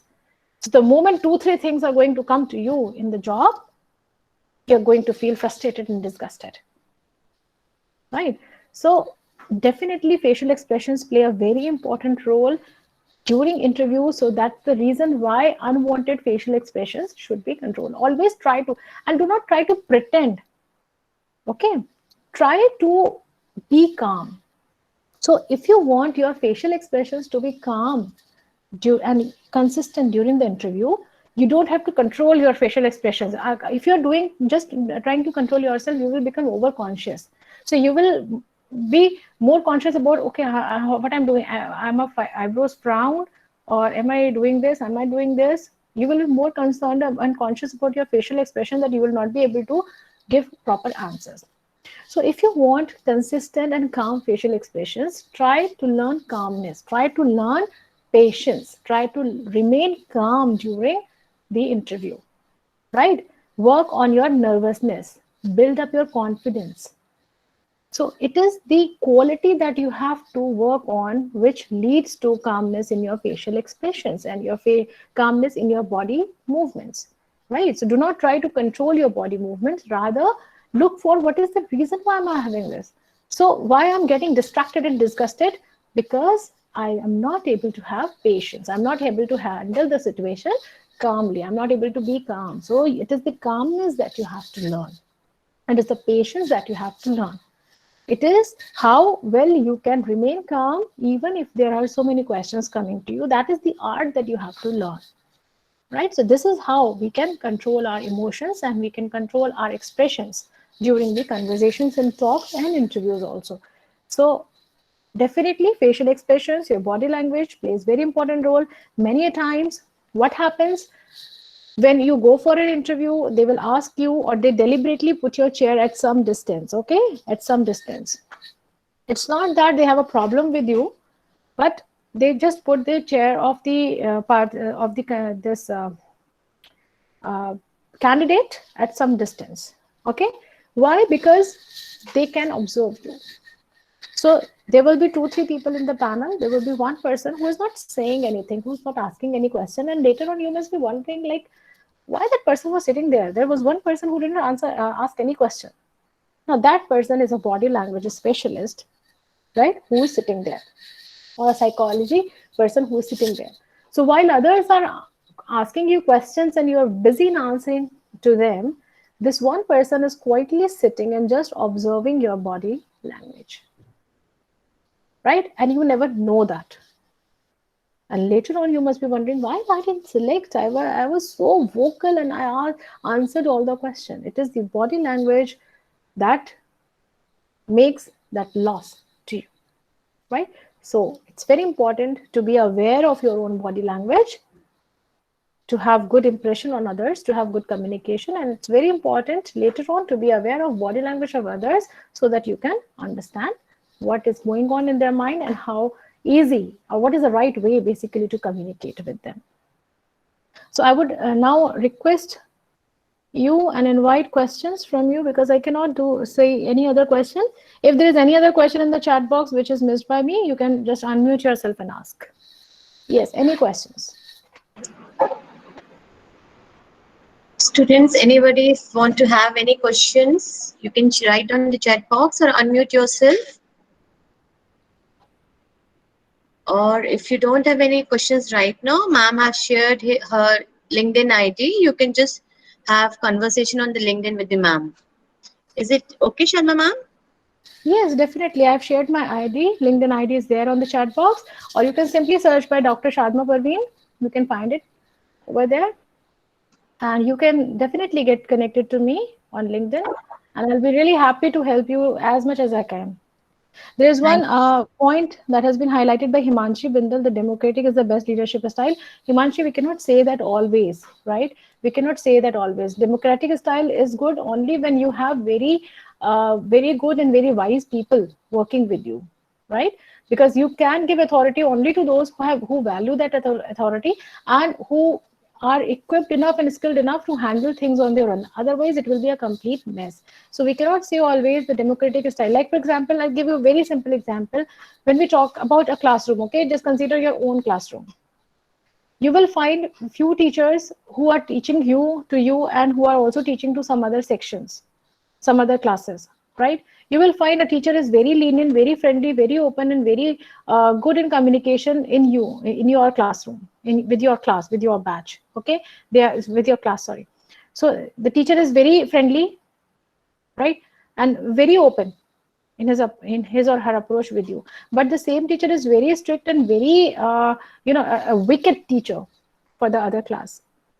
So how is it possible? Because if the person is having only one approach, if a leader is having only one approach, like for example, if I'm the leader, I'm the boss, I'm the manager, if I'm having only one approach that I will be lenient, I will be practicing democratic leadership style, I will give authority and autonomy to and freedom to my employees, to my teammates. So I should be the same, isn't it, to everyone?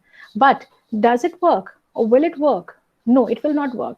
Because if I'll give complete freedom to one person, that person is responsible, that person is committed, that person is serious, and that person is very responsible in his approach. So he will not misuse that authority, that freedom.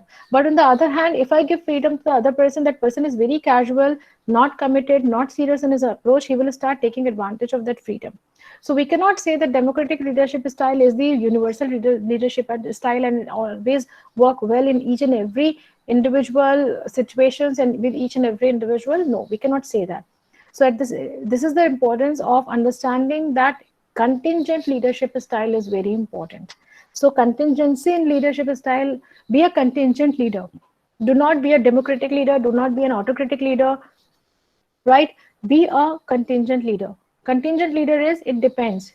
So whether I am strict with you or not, it depends. It depends how you are. Whether I'm friendly with you or not, it depends upon how you are. Whether I'm giving you freedom or not, it depends upon how your conduct is. So you need to have that versatility in your approach. When we talk about leadership, you need to have that versatility. Sometimes a carrot, sometimes a stick approach. Carrot or a stick approach, that works. So different individuals, this is what we have to do exactly, which makes us very good and effective leader. So we should know how to handle whom, which approach will work for person A and which approach will work for person B, right? So with few people, you have to have follow-ups. You have given a task to that person, and then every day or every week you have to follow up. Okay, what is that? Whatever has been done till now, what have you done till now? Isn't it? If you will not do follow-up, they will not be doing the task. There will be few members, you just give the task and forget and consider it to be done. You don't even have to remind that person about it. So they will do that, they will make their best, they will make sure that they will do their best and they will complete the task on time, right? So this is how different people perform. This is how different people, they behave. So our leadership style should be based on the people, not on like, okay, this is this leadership style I have to follow and I'll follow this blindly with everyone. If you're doing this, you will be creating mess around. Hope my point is clear.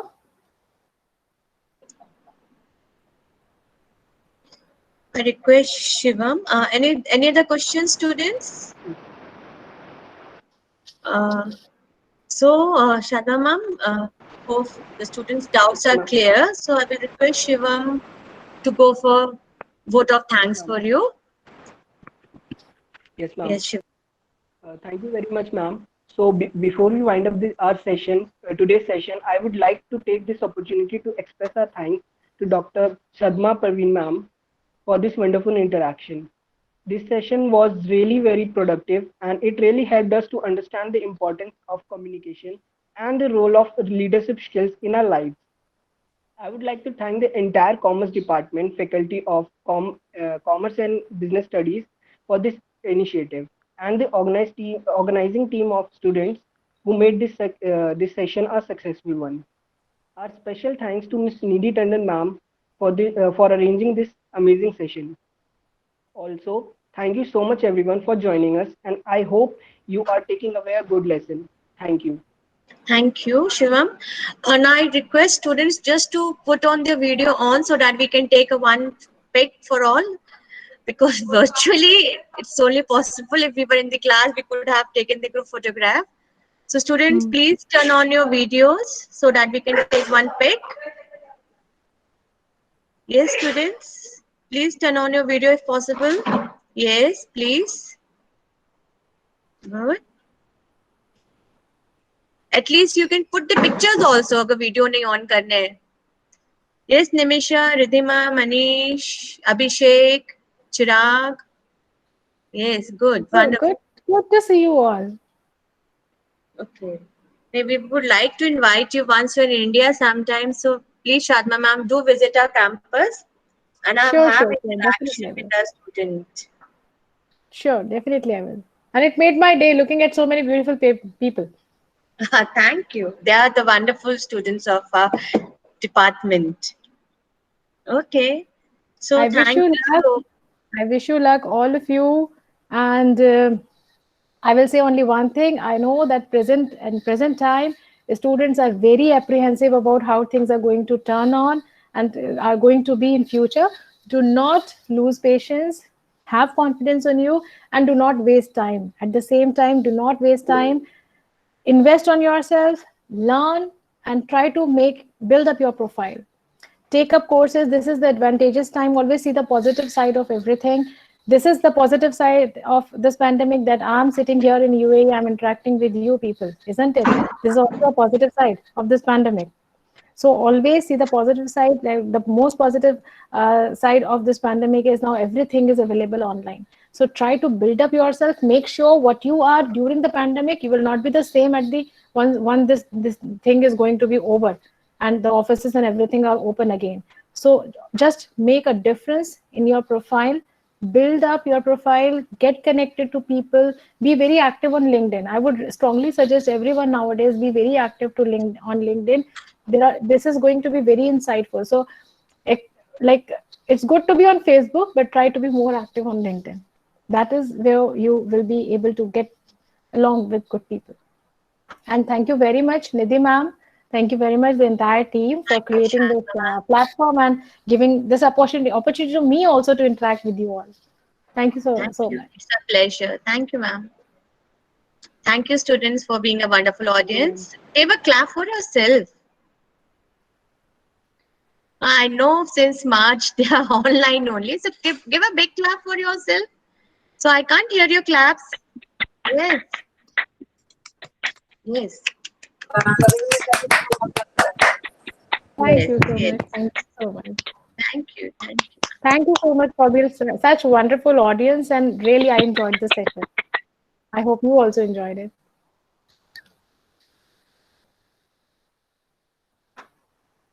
Okay, so